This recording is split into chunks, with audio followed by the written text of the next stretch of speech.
বন্ধুরা, আশা করি সবাই ভালো আছেন। যে যেখানে আছেন সুস্থ আছেন। মার্কেট নিয়ে কিছুদিন হলো আমরা কোনো আপডেট দিইনি। এ নিয়ে অনেকেই আমাদেরকে কমপ্লেন করেছেন আমরা কেন মার্কেট নিয়ে কোনো আপডেট দিচ্ছি না।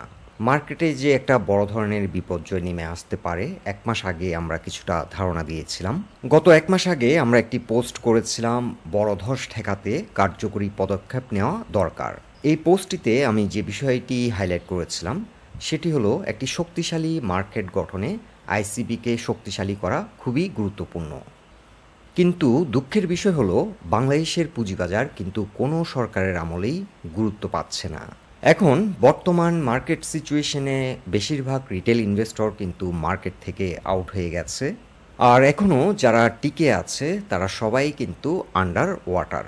আজ আমরা টেকনিক্যাল পার্সপেক্টিভ থেকে মার্কেট নিয়ে একটি গুরুত্বপূর্ণ আপডেট দিচ্ছি, কেননা মার্কেট বর্তমানে যে পয়েন্টে অবস্থান করছে এখান থেকে ঘুরে দাঁড়ানোর একটা সম্ভাবনা রয়েছে। আলোচনাটি শুরুতেই সবাইকে রিকোয়েস্ট করব ডিসক্লেইমার অংশটি আপনারা ভালো করে পড়ে নেবেন। পুঁজিবাজার ঝুঁকিপূর্ণ।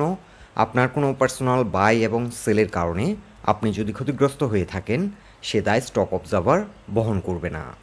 লাস্ট ট্রেডিং সেশনে মার্কেট ক্লোজ হয়েছিল ৫,১১৪ পয়েন্টে, লেনদেন হয়েছিল প্রায় ৩০০ কোটি টাকা। আর লেনদেন হওয়া কোম্পানিগুলোর মধ্যে বেশিরভাগ কোম্পানির শেয়ারের দর হারিয়েছিল। Sector wise also market is react. এক কথায় বলতে গেলে মার্কেট পুরোপুরি বিপর্যস্ত। এখন টেকনিক্যালি মার্কেটের অবস্থান যদি আমরা দেখি, মার্কেট এখন যে পয়েন্টে অবস্থান করছে এখান থেকে ঘুরে দাঁড়ানোর সম্ভাবনা রয়েছে। এর আগেও মার্কেট সাপোর্ট নিয়েছিল এই জোন থেকে। মার্কেটের জন্য স্ট্রং একটি সাপোর্ট পয়েন্ট হলো ৫,০৫০ কিংবা ৫,০৬০। এই জোন থেকে মার্কেট একসময় ঘুরে দাঁড়িয়েছিল। At the same time Fibonacci retracement চার্টে 61% রিট্রেসমেন্ট সাইকেলটি অবস্থান করছে ৫,০৫৩ পয়েন্টে। সো ৫,০৫০ থেকে ৬০ মার্কেটের জন্য একটি স্ট্রং সাপোর্ট।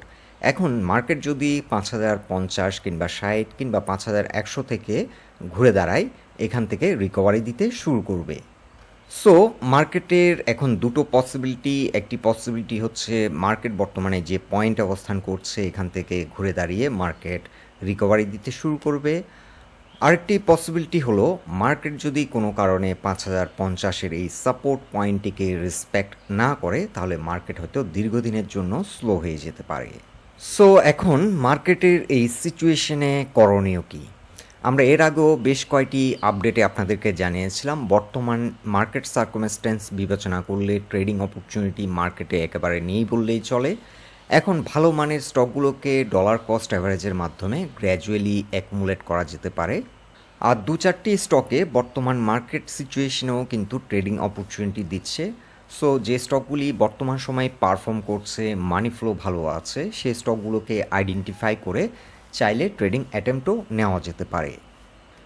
তবে বাস্তবতা হচ্ছে এই মার্কেটে এখন ট্রেডিং অপরচুনিটি একেবারে নেই বললেই চলে। সো বেটার ডিসিশন হচ্ছে ভালো মানের স্টকগুলোকে এখন ডলার কস্ট অ্যাভারেজের মাধ্যমে গ্র্যাজুয়ালি অ্যাকুমুলেট করা। আর যারা যারা আগে হাই প্রাইসে এন্ট্রি নিয়ে বিভিন্ন স্টকে আটকে আছেন আপাতত করার কিছু নেই। হাতে যদি ইনজেক্ট করার মতো ফ্রেশ ফান্ড থাকে আর ওই স্টকগুলি যদি পোটেনশিয়াল স্টক হয় তাহলে অ্যাভারেজ ডাউন করা যেতে পারে, আদারওয়াইজ কিছু না করাটাই বেটার।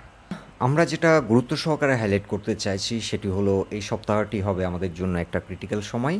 মার্কেট যদি এই সপ্তাহে ৫,১০০ পয়েন্টে টিকে যায় তাহলে হয়তো রক্তক্ষরণ বন্ধ হবে এবং এখান থেকে গ্র্যাজুয়ালি রিকভারি দিতে শুরু করবে। So let us hope for the best. এই সপ্তাহে হয়তো মার্কেট এখান থেকে ইউটার্ন নেবে আর বিনিয়োগকারীদের মধ্যে কিছুটা স্বস্তি ফিরিয়ে আনবে।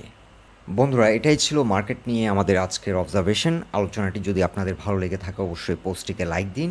আমাদের সাথে থাকার জন্য আপনাদের অসংখ্য ধন্যবাদ।